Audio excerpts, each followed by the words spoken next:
Hello and welcome to the Auto 101. All right, today we're taking a look at the Corolla's big bro. The last video I did was the Corolla LE. You can check it out. It was my most recent video. And I came away from that car sort of loving it. I was like, yo, this car is really nicely designed at what it's supposed to do. You know, just be a comfortable all-around everyday car. Today, we have its big brother, the Toyota RAV4. More particularly, the 2020 RAV4 LE with all-wheel drive.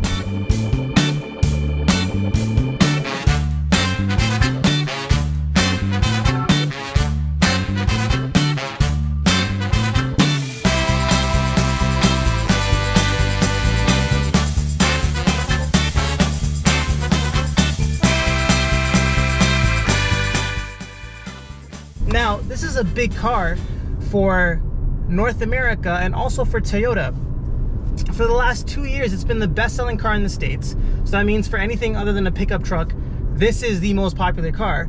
And for Canada, it's also the most popular SUV, the best-selling SUV. So clearly, for Toyota, this car is a big deal, and I'm sure they know that. So today I'm going to take a look at the RAV4 and see if it's actually good at doing what it's supposed to do. So for this review, I'm going to start off with the pros. I think there's a lot of pros with this car. Move on to the cons, and then finally give you an overall conclusion about what I think of the RAV4.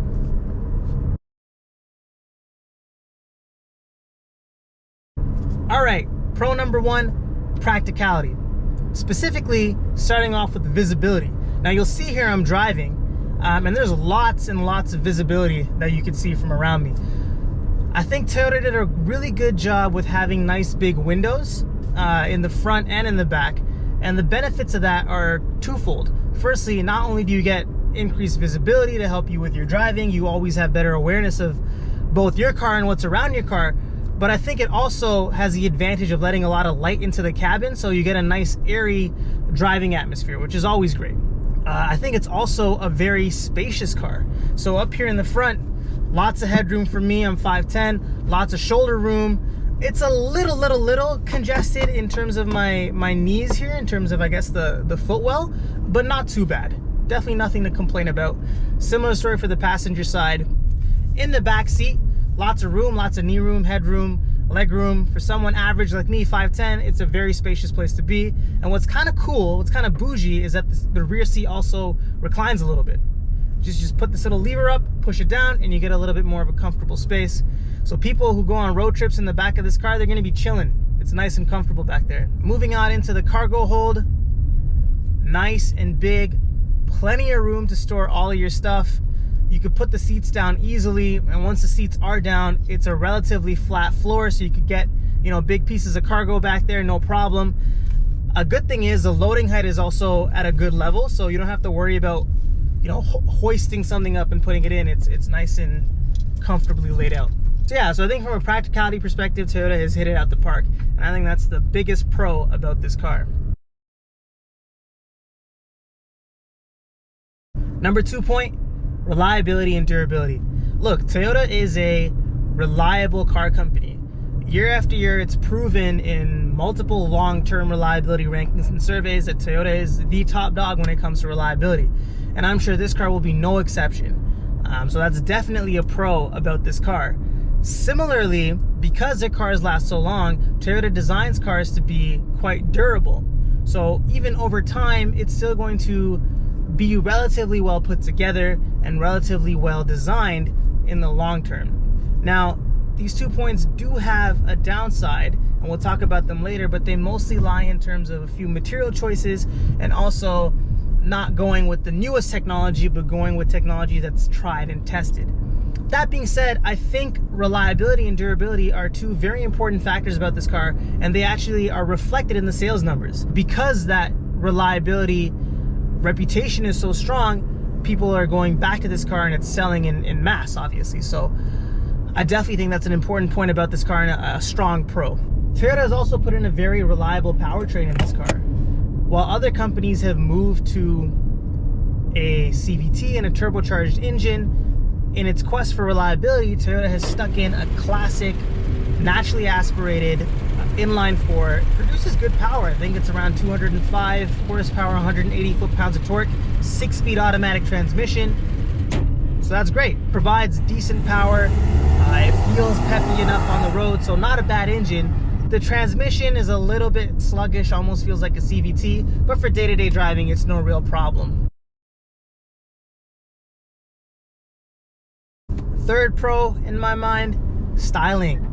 I think Toyota really hit it out of the park with the styling for this car, inside and out. On the outside, it almost looks like a baby 4Runner or a baby Sequoia, a baby 4Runner TRD Pro. It has nice off-roady looks, which I think a lot of people in this segment want.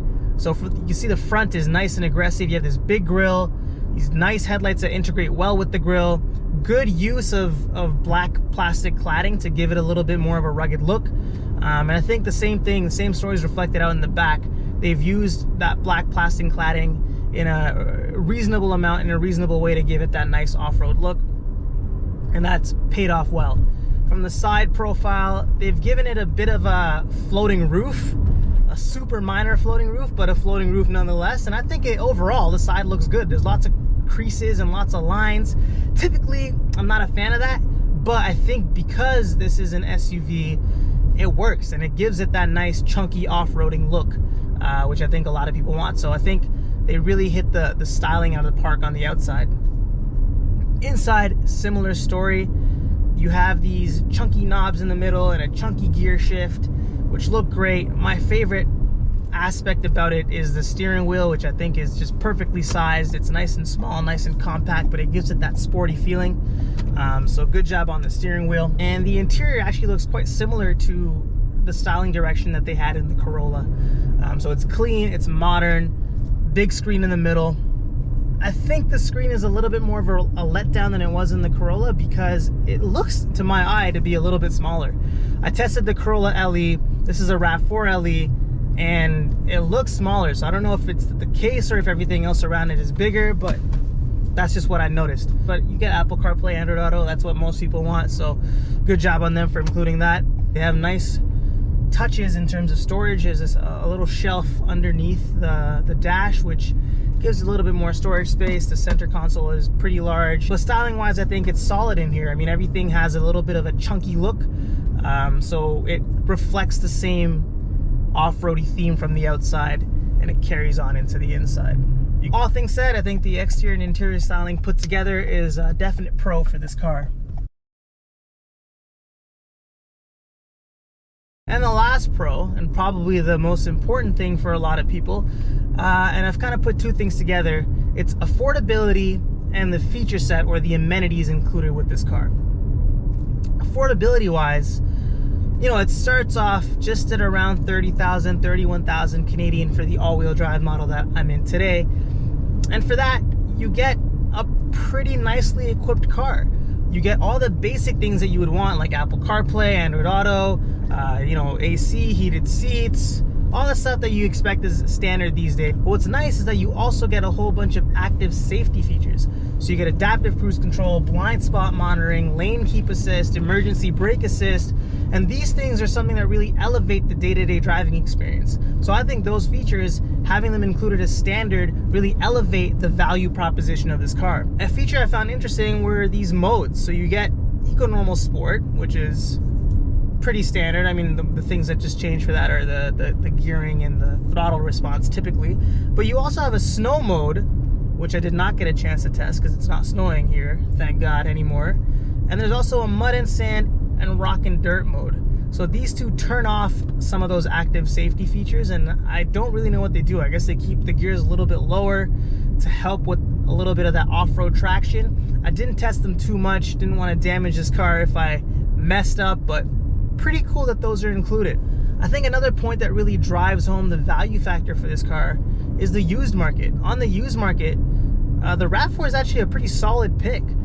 The reason why, I think, is because there's a whole bunch of rental cars out there that are RAV4s, and that's sort of brought the resale value down just a teensy bit, not too much because it's still a Toyota, but that helps people when it comes to buying a used car, and it's increased the affordability a little bit for this car. So I think affordability combined with some of the standard features that you get from an active safety perspective is the most important pro for this car.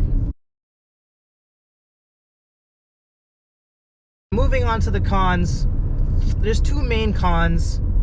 One of them I think is pretty important, and the other one depends on the type of driver that you are. So the first one is the build quality and the material choices. Now, I kind of alluded to this earlier when I talked about the durability aspect, and it's kind of coming back now full circle. When it comes to picking materials that are durable, Toyota needs to pick materials that last a long time and that function effectively for a long time. What does that mean from a material quality perspective? Well, some of the materials don't necessarily feel as plush or as refined as they do in some of the competition.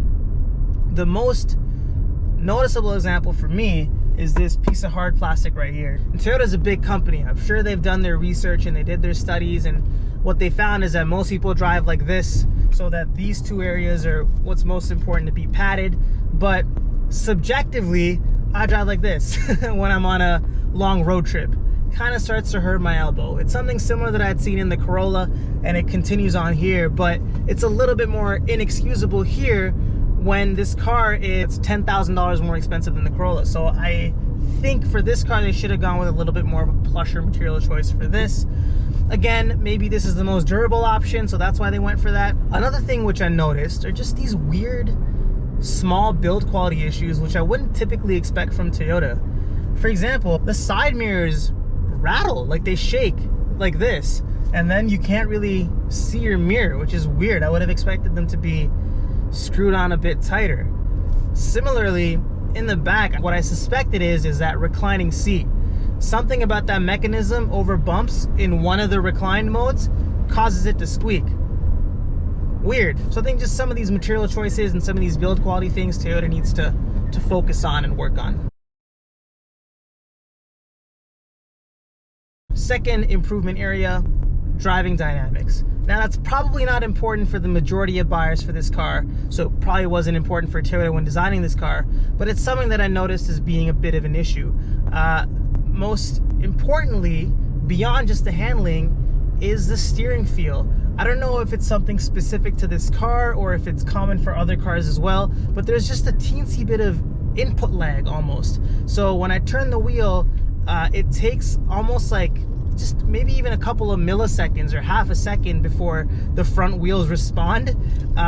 So of course that zaps the fun to drive factor about this car, but it also is a little bit disconcerting and not very confidence inspiring. So if Toyota could maybe tighten up the steering wheel a little bit, then it's fine. For the majority of people, for your day-to-day driving, you know, you're going to pick someone off or drop someone off, going to pick up some groceries, going on a road trip, that's not the most important thing.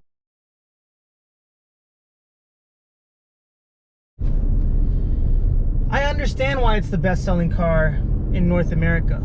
It's a good combination of all the factors that I just mentioned, so it's no surprise that it sells so well both in the States and in Canada. So, you know, kudos for Toyota for once again designing a car that meets its objective very well.